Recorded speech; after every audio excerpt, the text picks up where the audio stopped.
and we'll have thermocouples for measuring these temperatures. Fabrication is well on its way.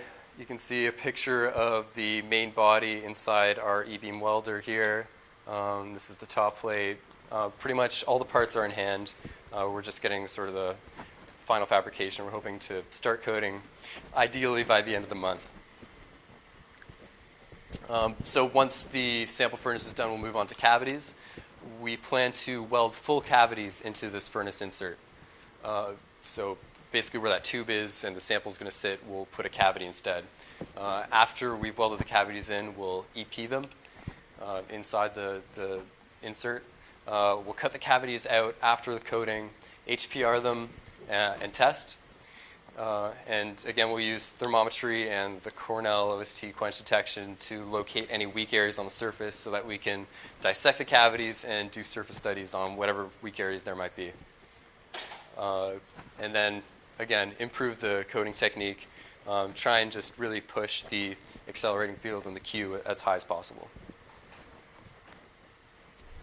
Okay, so now I'll talk about the fabrication, or sorry, the sample characterization systems that we've got that we're working on at Cornell. Again, this is the work of Yishi and Matthias Lipa, mostly my advisor. This is the first kind of cavity that is being commissioned right now. In fact, it's pillbox TE cavity, TE011. It's actually an update of the old TE cavity that was at Cornell.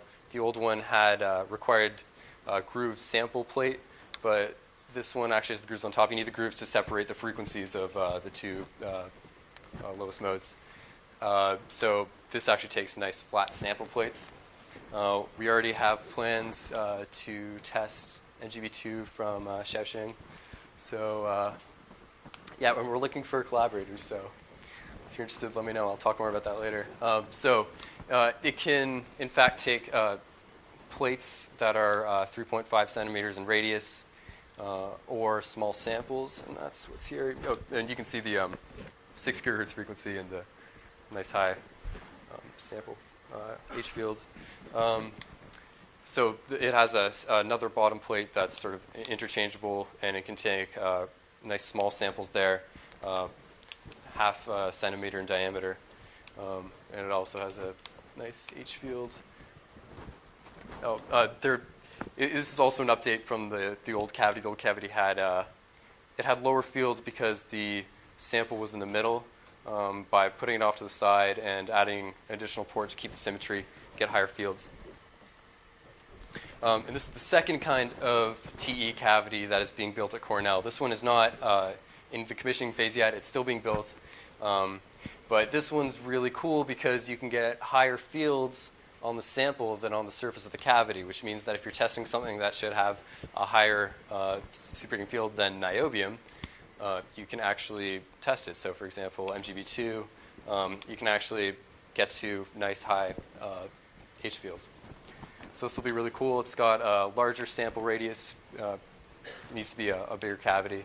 I think it's close to 4 inches diameter if you're used to that system. And there are 2 modes that it can work in, so you can actually check the frequency dependence of the samples performance. Current status, fabrication of the pillbox TE cavity is done. Again, it's just in the commissioning phase. It's been EP'd, baked, HPR'd, and also for the mushroom TE cavity, there have been multi-packing simulations using Track3P, this ACE3P slack code, to make sure there's no multi-packing in the coupler. So again, working on the commissioning, the mushroom TE cavity hopefully will be ready for first tests early next year. And please, send us your samples. So in summary, Niobium 310 is a very good candidate for reaching gradients larger than 50 megavolts per meter. Wuppertal method for coating cavities using vapor diffusion is again being attempted at Cornell. Furnace insert for coating samples is almost ready, and we'll move on to cavities after that. TE cavity, almost ready. And yes, please, if you have any samples that you would like to try in an RF test, please either email my advisor, Matthias, or talk to me maybe at the gala dinner tonight. We can give you niobium, but we're definitely looking for people to collaborate with. Thanks very much for listening.